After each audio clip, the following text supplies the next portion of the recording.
যে ব্যক্তি নিজেকে সংশোধন করতে পেরেছে আসলে তারাই সফলতা অর্জন করেছে। মানুষ কি করছে ওটা দেখার বিষয় আমাদের না, আমরা কি করছি এটা দেখতে। আপনি কি করতেছেন?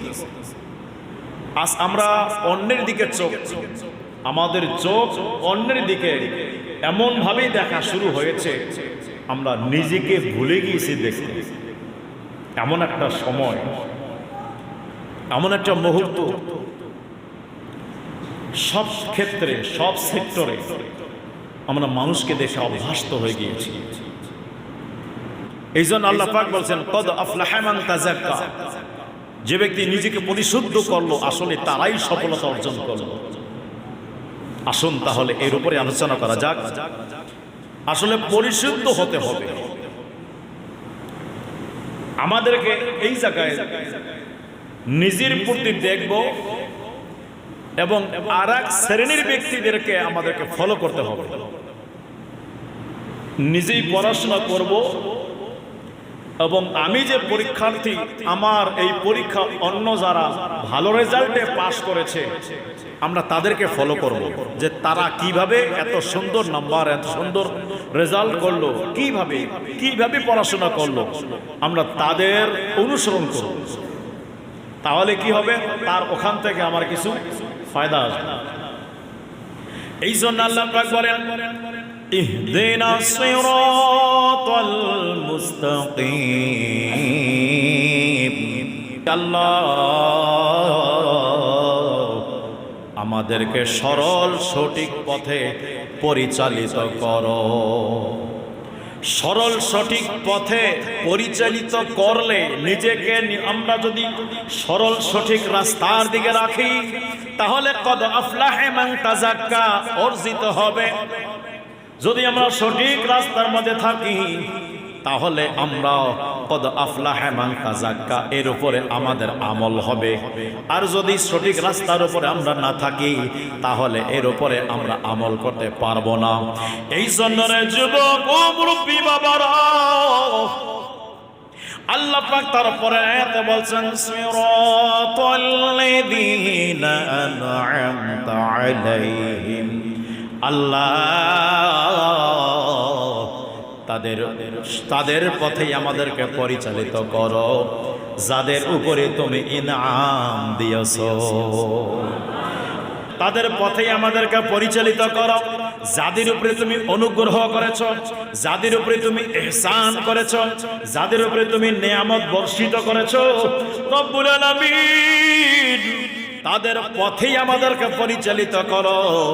তাহলে আল্লাহ পাক কোরআনুল কারীমের মধ্যে সূরাতুল ফাতিহার মধ্যে শিক্ষা দিচ্ছে, বান্দারে বান্দা তুমি আমি আল্লাহ নিজেকে পরিশুদ্ধ করবা কেমনে, কোন সেক্টরে করবা, কোন উসুলের মধ্যে থাকবা, এটা বোঝার জন্য তোমাদেরকে আমি আল্লাহ যাদেরকে পাশ করে দিয়েছি, যাদের উপরে ইহসান করেছি, যাদেরকে নিয়ামত দিয়েছি, তোমরা তাদের পথটাই অবলম্বন করো। এখানে আল্লাহ শিক্ষা দিচ্ছেন যে আমাদেরকে একজন গুরু বানাতে হবে, আমাদের একজন প্রতিনিধি বানাতে হবে, আমাদের একজন পথ প্রদর্শক বানাতে হবে, যার পথকে আমি অনুসরণ করব, যার নকল আমি করব, যার আনুগত্য আমি করব, যার পথে মতে থাকলে কদ আফলাহা মান তাযাক্কা আমার অর্জিত হবে। এখন চলুন আসলে আল্লাহ পাক মহান রব্বুল আলামিন যে এই জায়গায় শিক্ষা দিলেন যে আমরা এককভাবে চলবো, এমনভাবে চলবো, আমরা কাউকে ফলো করবো না, শুধু আল্লাহ আর আমার মাঝেই সম্পর্ক থাকবে, এটা সীমাবদ্ধ নয়, ভুল অর্থ, ফলস অর্থ এটা। এই অর্থকে সঠিক করার জন্য, এই অর্থকে সঠিক করার জন্য আল্লাহ এবং আমার মাঝখানে কয়েক শ্রেণীর মহান ব্যক্তিকে আনতে হবে।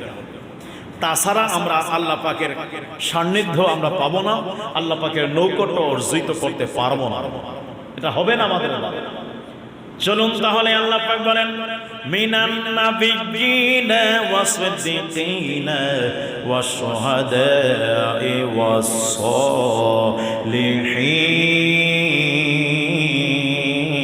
সালিহিন।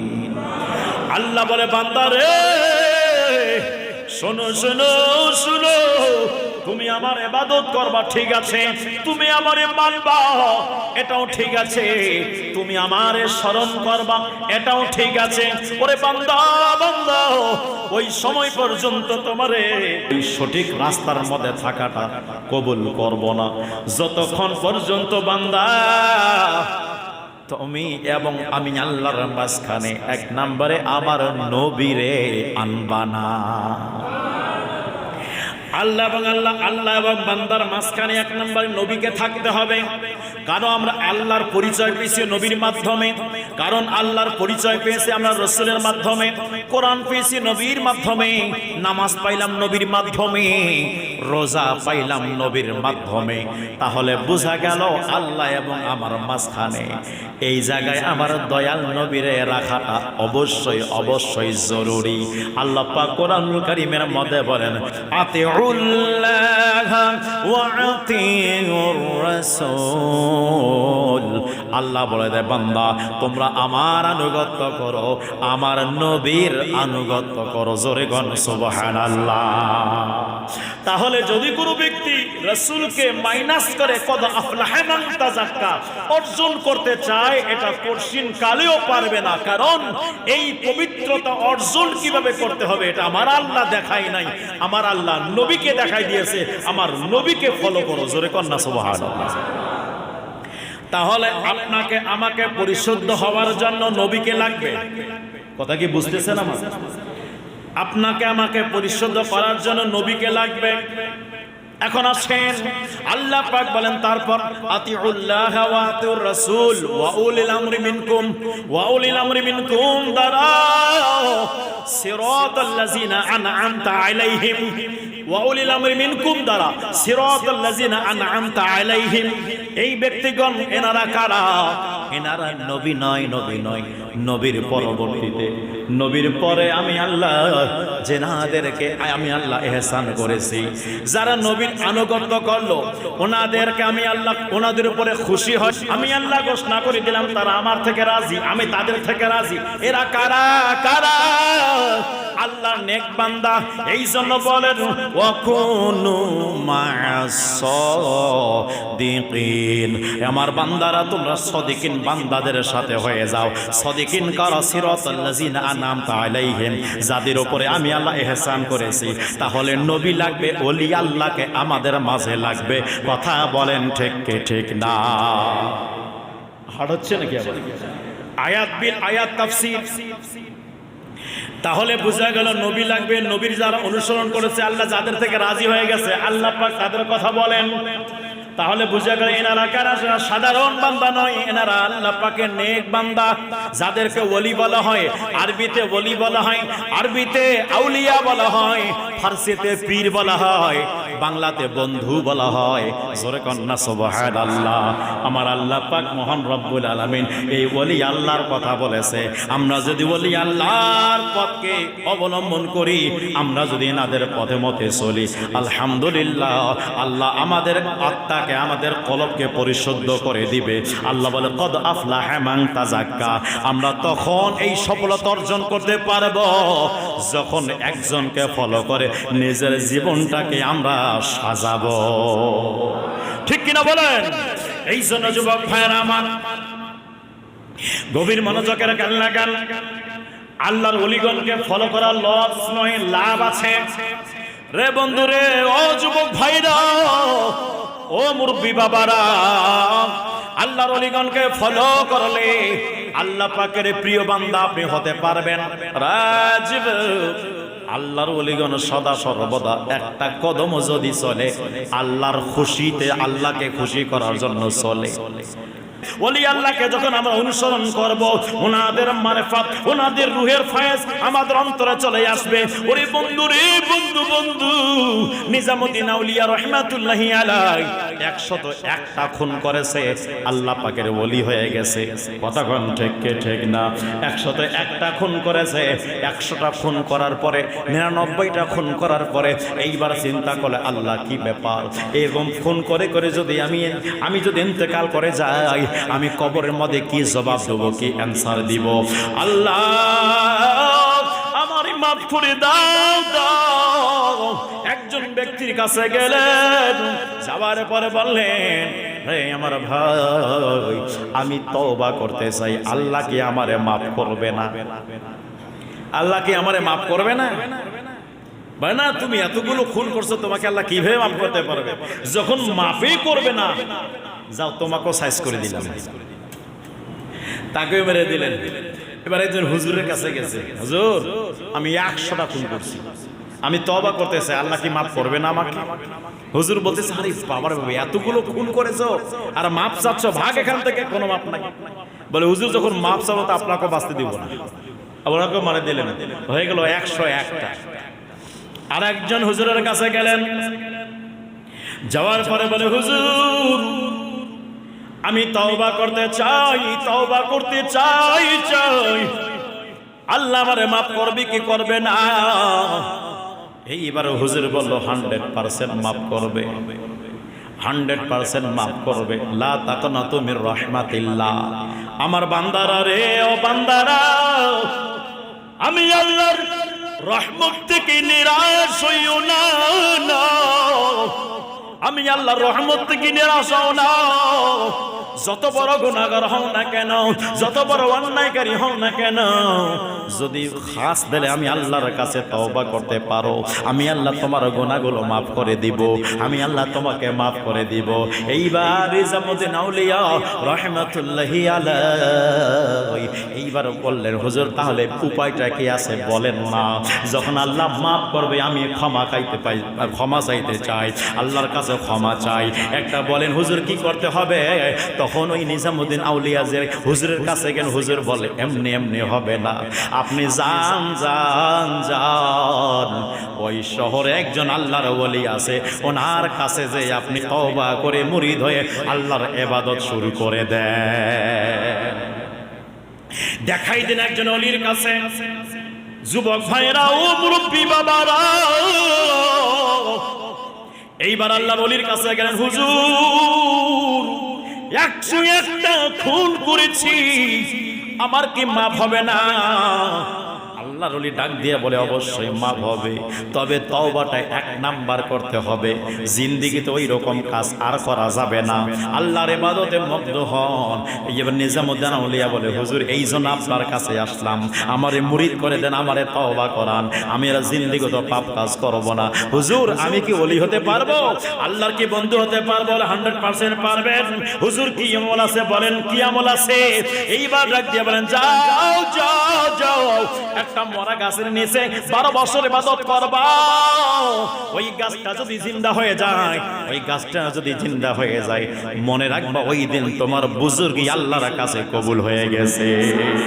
তাহলে নেক ওলির কাছে গেলে ওলি হওয়া যায়, বুজুর্গের কাছে গেলে বুজুর্গ হওয়া যায়, যার আত্মশুদ্ধি রয়েছে তাদের কাছে গেলে আত্মশুদ্ধি হয়। রে যুবক ভাইয়েরা, ও মুরব্বী বাবারা, আরেকজন আল্লাহর ওলির কাছে একজন গুনাহগার ব্যক্তি তওবা করার জন্য ছুটে যাচ্ছে, তওবা করার জন্য ছুটে যায়। আমার আল্লাহ মালাকুল মউতের অর্ডার দেয়, যাও না রে, ওই ব্যক্তিকে জান কবজ করে নাও, ওই ব্যক্তিকে মওত দিয়ে দাও। কোন ব্যক্তি? যেই ব্যক্তি আল্লাহর ওলির কাছে ছুটে যাচ্ছে, গুনাহ করেছে, ভুল বুঝতে পেরেছে, ওলির কাছে যাচ্ছে, তওবা করবে আর জিন্দেগি তো পাপ করবে না, আল্লাহর ইবাদতে মনোযোগ দিবে। বাসা থেকে বের হওয়া মাত্রই ইন্তেকাল করে গেছে, আযাবের ফেরেশতা চলে আসছে, রহমতের ফেরেশতারা চলে আসছে। 2 ফেরেশতা এসে রূহটাকে নিয়ে যেতে যাচ্ছে, রূহটা আমারে দিয়ে দেন। ও বলে, না না আমারে দিয়ে দেন। বলে, না আল্লাহর ওলির কাছে গিয়েছে, আল্লাহ ওলির রাসূলে মাফ করে দিয়েছে। এবার না না এখনো তওবা করে নাই। জোরে কন্যা সুবহানাল্লাহ। 2 ফেরেশতার মাঝে লেগে গেল। ফেরেশতা আল্লাহকে বলে, আল্লাহ কি করব? আমার আল্লাহ ডাক দিয়া বলে, ফেরেশতারা রে,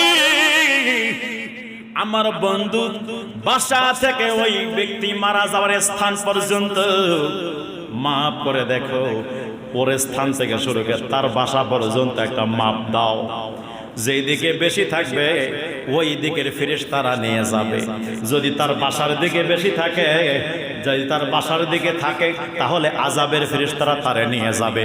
আর যদি আল্লাহ আমার বন্ধুর বাসার দিকে থাকে তাহলে রহমতের ফেরেশতারা নিয়ে যাবে। আল্লাহ পাক এটা যখন অর্ডার দেয়, অর্ডার দেওয়ার পরে আল্লাহ বলেন, জমিন জমিন আমার ওই বান্দার বাসার দিকে লম্বা হয়ে যাও, আমার ওলির দিকে খাটো হয়ে যাও, যাতে যেন আমার ওই বান্দা আমার বন্ধুর দিকে থাকে যায়।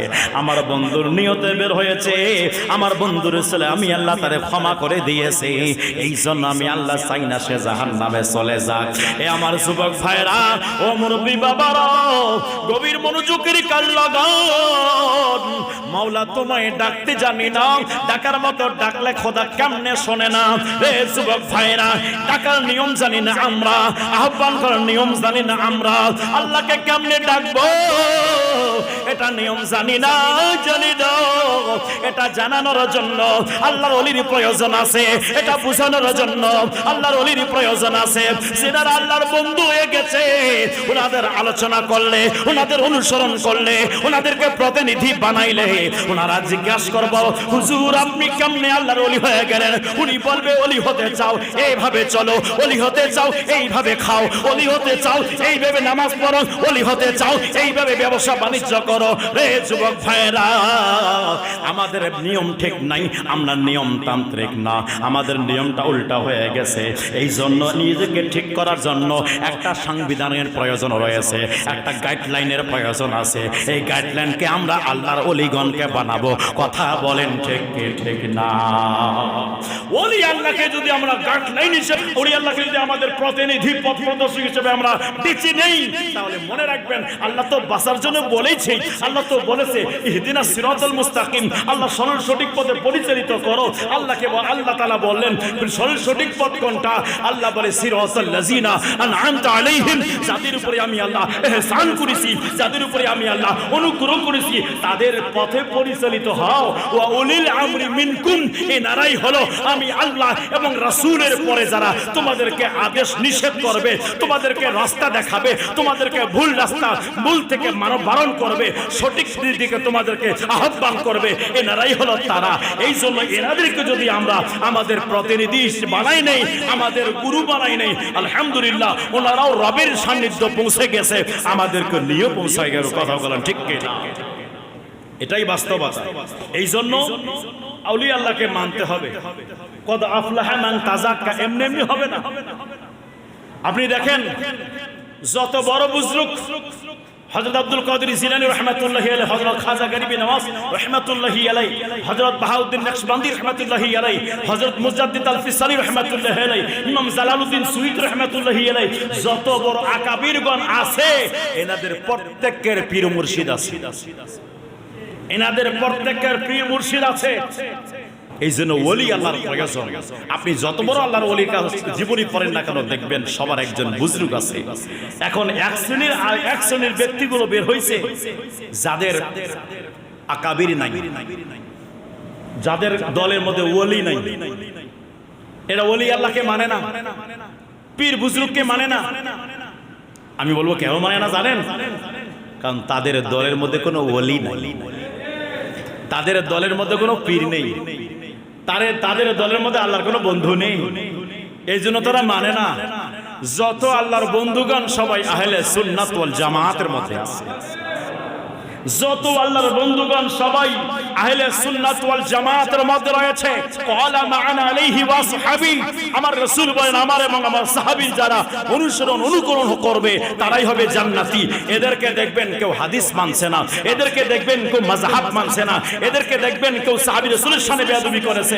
তো এক কথায় বর্তমান ৭৩ ফিরকা দল হবে, ৭৩ এর মধ্যে ৭২টি যাবে জাহান্নামের মধ্যে, একটা মাত্র জান্নাতে। ওই দলটা কারা? ওই দলটাই হলো আহলে সুন্নাত ওয়াল জামাত। আহলে সুন্নাত ওয়াল জামাত জান্নাতি। এই দলকে মানবেন। যত আল্লাহর ওলিগণ আছেন, ইমামগণ আছেন, আকাবিরগণ আছেন, মুহাদ্দিসগণ আছেন, মুফাসসিরগণ আছেন এবং আপনার মুজাদ্দিদগণ আছেন, যত কুতুব আছেন, আবদাল আছে, ওলি আছেন, গাউস আছেন, এক কথা সবাই আহলে সুন্নাত ওয়াল জামাতের মধ্যে আছে।